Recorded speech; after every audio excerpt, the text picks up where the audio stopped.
అందరికీ నమస్కారం. శ్రీమాత్రే నమః. ఓం నమః శివాయ. ఓం శ్రీ సాయిరామ్. వృశ్చిక రాశి జాతకులు జూలై మాసంలో 29వ తేదీ అనగా మనకి మంగళవారం తిథి. ఈ రోజున జరగబోయేది తెలిస్తే ఖచ్చితంగా ఈ రాశి వారు షాక్ అవ్వడం మానరు. ఏం జరగబోతుంది, ఎలాంటి ఫలితాలు కలగబోతున్నాయి, అన్ని వివరాలు కూడా ఒక్కొక్కటిగా వీడియోలో చూసి తెలుసుకుందాము. వీడియో మీకు నచ్చితే తప్పకుండా కూడా ఒక చిన్న లైక్ చేసి మమ్మల్ని సపోర్ట్ చేయండి. ఇంకా ఆలస్యం అనేది లేకుండా వెంటనే వీడియోలోకి అయితే మనము వచ్చేద్దాము. ఈ వీడియో చూసినాక మీలో ఒక మార్పు అనేది ఖచ్చితంగా కూడా వస్తుంది. ఈ వీడియో తప్పకుండా నమ్మకంతో చూడండి. మీకు ఒక ఊహించని నిజం తెలుస్తుంది. ఇదే మా ప్రయత్నంగా మీరు భావించండి. ఎప్పుడైనా సరే జరిగే శుభ అశుభాలు తెలుసుకొని జాగ్రత్త పడుతుంటారు. ఈ దేవత ఆరాధన చేసుకుంటూ ఈ పరిహారాలు పాటించుకుంటూ ఉంటే మీకు ఉద్యోగపరంగా, ఆర్థిక పరంగా కూడా మీరు ఉన్న పరంగా ఈ రోజున ఇలాంటి పరిణామాలు సంభవించబోతున్నాయి. అననుకూలాలు అనుకూలంగా మార్చుకోవచ్చు. అయితే ఏం జరగబోతుందో వీడియోలో అయితే చూసి తెలుసుకుందాము. వీడియోను మీకు నచ్చితే తప్పకుండా ఒక చిన్న లైక్ అయితే చేసి మమ్మల్ని సపోర్ట్ చేయండి. ఇక ఆలస్యం లేకుండా వీడియోలోకి అయితే మనము వచ్చేద్దాము. ఈ రాశివారు జలతత్వానికి చెందినవారు. జన్మము, రహస్యము, ఆత్మన్యూన్యత భావం ఉంటుంది. దైవిక శక్తి ఉంటుంది. ఇన్ని మంచి లక్షణాలు వీరి చుట్టూ ఉండే వారికి కూడా ఉన్నా లేకున్నా పట్టించుకోరు. ఎంతో మంచిగా ఉంటారు. ఒకసారి మనసులో ఏదైనా నిర్ణయం వస్తే ఎవరు ఆపలేరు.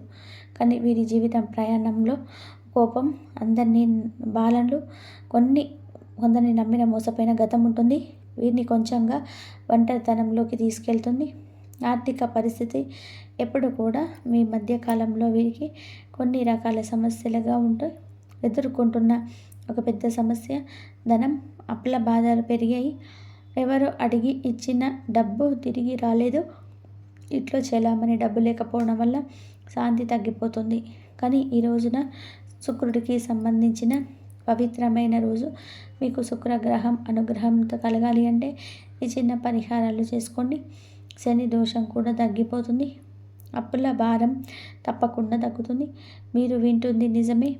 భగవంతుడు ఎప్పుడు కూడా సూక్ష్మ రూపంలోనూ మనలాంటి మాటల రూపంలోనూ సహాయం చేస్తాడని చెప్పి జ్ఞాపకం ఉంచుకోండి. ఉద్యోగం, పని వ్యవహారాల గురించి కూడా ఈ రోజున తెలుసుకుందాం. మీ ఉద్యోగ జీవితంలో స్పష్టమైన మార్పులు కనిపించబోతున్నాయి. ఇప్పటి వరకు మీరు చేసినటువంటి శ్రమకు సరి అయిన గుర్తింపు రాలేదు. కానీ ఈరోజు ఒక కొత్త అవకాశం మీ తలుపు తట్టబోతుందని చెప్పవచ్చు. ఒక రహస్యమైన ఫోన్ కాల్ లేదా ఇంటర్వ్యూ లేదా పెండింగ్ ప్రమోషన్ విషయానికైతే ఎదురు చూస్తుంటే ఆ వార్త తప్పకుండా కూడా అందుతుంది. ఆ శుభవార్త మీరు నమ్మే ఒకరితో మాత్రమే పంచుకోండి. మిగతా వారు కనీసే అవకాశం ఉంటుంది. మీ ఇంట్లో మీరే చెప్పిన మాటకు స్పష్టత లేకపోవడం ఒక పెద్ద గాయంగా మారింది. మీ జీవిత భాగస్వామి, పిల్లలు లేదా పెద్దవాళ్ళ నుంచి వచ్చిన ఒక అవమానం వేదనగా ఉంటుంది. కానీ ఈరోజు ఈ తిథి నాడు మీ హృదయం అత్తుకునే మాటలు వినబోతున్నారు. మరి ఒక చిన్న చిరునవ్వు మీ ముఖాన్ని తాకబోతుంది. ఒక చిరు సమాధానం మీ బంధాలు మళ్ళీ కలుపుతుంది. ఈరోజు మీకోసం ఎదురు చూస్తున్న ఆ పని పూర్తవుతుంది. డబ్బు తిరిగి చెల్లించే సూచనలు కనిపిస్తున్నాయి. రాత్రి సమయంలో వచ్చిన సందేశం మీ జీవితాన్ని మార్చే అవకాశం ఉంటుంది. మధ్యాహ్నం 12 నుంచి 12 గంటల 45 నిమిషాల దాకా ఒక జీవిత చిన్న వాదన, దాన్ని దాచిపెట్టండి. ఒక పెద్ద లావాదేవీలు చేయాలండి. శనివారం వరకు ఆగండి. ఇంకా తప్పకుండా మీరు ఈరోజు చేయవలసిన దానాలు వచ్చి పసుపు, బియ్యము, పచ్చికందిపప్పు, తెల్లటి వస్త్రాలు. ఈ దానాలు ధర్మంగా చేసే వ్యక్తికి శని అనుగ్రహాన్ని ఇస్తాడు.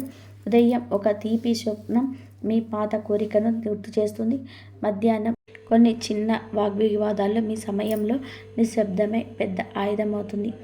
సాయంత్రం ఒక అపరిచిత వ్యక్తి నుంచి వచ్చిన సందేశం మీరు ఆశించిన రేఖను దాటుతుంది. రాత్రి తల్లపోయినన్ని మాటలు మీ మనసులో కొత్త ఆశలు నింపుతాయి. వృశ్చిక రాశి వారికి 3 మార్గదర్శక పదాలు. 1 నిమిషం, ఓర్పు, ధైర్యం, నమ్మకం. ఈ 3 కలిస్తే శని సహకరిస్తాడు. శుక్ర ఆదరణ కలుగుతుంది. మీ ప్రయాణంలో మారుగుతుంది. వృశ్చిక రాశి వారికి ఇది ఒక పెద్ద పరీక్ష కాలంగా చెప్పవచ్చు. ఎన్ని ఇబ్బందులు పడ్డా మీరు లేవడం కోసం సమయం దగ్గర పడండి. కొన్ని గంటల్లోనే మీకు కొత్త మార్గం అయితే కనిపించబోతుంది. తప్పకుండా కూడా ఈ రోజున మీ జీవితంలో కని విని ఎరగని ఒక శుభవార్తనైతే వింటారు. ఈ రోజున మీరు చేస్తున్న ప్రార్థన, మీ యొక్క పూజా ఫలితం నిరాశ చూపించదు. వృశ్చిక రాశి వారికి ఎన్నాళ్ళుగానో ఎదురు చూస్తున్నటువంటి విషయమే మీ యొక్క సమాచారంగా వస్తుంది. అది ఉద్యోగం కావచ్చు, అప్పు క్లియర్ కావచ్చు, మీ కోరిక నెరవేరినట్టుగా ఒక మాట విని ఆనందంతో కన్నీళ్ళు కూడా వస్తాయి. బ్యాంకులో ఒక చిన్న మొత్తమైనా సరే వచ్చినప్పుడు మీరు ఆ డబ్బు కన్నా ఎక్కువగా ఆశ పొందుకుంటారు. ఇది ధనం కాదు, దీవెనగా భావించండి. కుటుంబంలోనే చాలా వరకు కూడా సఖ్యత వచ్చే మాట వింటారు. పుట్టినరోజు లేదా ఒక చిన్న బహుమతి ద్వారా సంబంధాలు మెరుగుపడతాయి. అలాగే గతంలో మిమ్మల్ని నొప్పించిన వ్యక్తులు తన తప్పు గ్రహించి మీతో చాలా వరకు కూడా పద్ధతిగా సంప్రదింపుగా మాట్లాడతారు. మీకు ఒక ఫ్రెండ్ లేదా కొలీగ్ లేదా ఇంటర్వ్యూలో విన్న ఒక చోట ఒక చిన్న అవకాశం సూచిస్తుంది. ఈ అవకాశం మీరు కొత్త దారిలోకి ప్రయాణించబోతున్నారని కూడా చెప్పుకోవచ్చు. ఇంకా ఏదైనా సరే ఒక గోల్డ్ ఐటెం కానీ, పాత డాక్యుమెంట్ కానీ, ఒక స్పెషల్ మెమరీ అయినా కావచ్చు, అది తిరిగి మీకు తప్పకుండా దక్కుతుంది. అంటే తాగుతుంది. అనుకోని సమయంలో అనుకోని వ్యక్తి మీకు ఒక చిన్న ఆర్థిక సహాయాన్ని అందిస్తాడు. ఈ శుభవార్తలు ఒకవేళ నేడు రాకపోయినా దానికి సంకేతం తప్పకుండా ఈరోజు వస్తుందని కూడా అర్థం. మీరు నమ్మి ఎదురు చూస్తున్న ఏ కోరిక అయినా సరే మీ దరికి తప్పకుండా చేరుతుంది. ఈరోజు తప్పకుండా ఒక 2 అతిపెద్ద కోరికలు అయితే తీరబోతున్నాయి. ఒకటి, ఆర్థిక స్థిరత్వం కోసం వేచి చూస్తున్న కోరిక. నిజంగా ఎన్నో రోజులుగా ఎదురు చూస్తున్నటువంటి మీ యొక్క చేతిలో సున్నా ఉన్న రూపాయి లేకపోయినా ఈ యొక్క రోజులు గుర్తున్నాయి కదండి. ఈ రోజున ఒక ఫోన్ కాల్ లేదా ఒక మెసేజ్ ద్వారా ఒక పాత డబ్బు తిరిగి వచ్చి పడుతుంది. అదే చిన్న మొత్తమైన మనసును నింపే పెద్ద ఆనందంగా మారబోతుంది.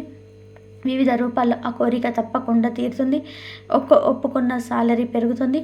చెల్లించాల్సిన అప్పు మాఫీ అవుతుంది. ఇంటి నుండి వచ్చిన చిన్న సహాయమైనా సరే కావచ్చు, ఈ కోరిక తీరినప్పుడు టెన్షన్ అంతా కూడా ఒకే ఒక రోజు తీరిపోతుందని చెప్పవచ్చు. ఇక 2వ అతిపెద్ద కోరిక కూడా తప్పకుండా తింటారు. ఎవరైనా సరే ఒకరైనా సరే నన్ను అర్థం చేసుకోవాలి అనే కోరిక అనమాట.